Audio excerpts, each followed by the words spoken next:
Usap-usapan ngayon ang naging revelasyon ni Ami Perez o mas kilala bilang Chang Ami tungkol sa mga natanggap niyang alok na lumipat sa ibang network show sa kabilang network.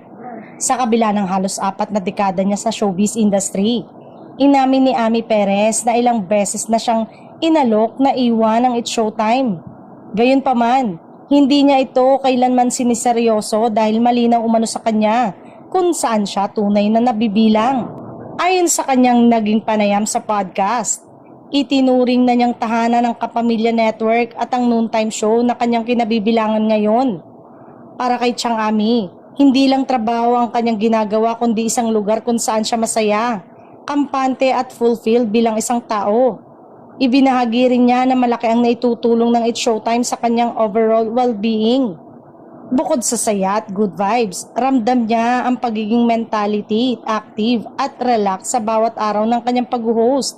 Isang bagay na hindi niya basta ipagpapalit sa kahit anong offer. Dagdag pa niya, mahalaga rin ang samahan nila ng kanyang mga co-host at ang connection sa madlang people na nagbibigay sa kanya ng inspirasyon para ipagpatuloy ang kanyang ginagawa.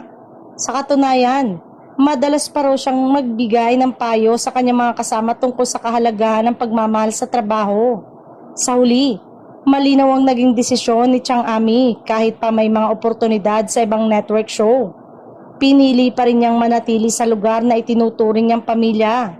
Para sa kanya, hindi matutumbasan ng anumang alok ang saya at fulfillment na natatagpuan niya sa It's Showtime.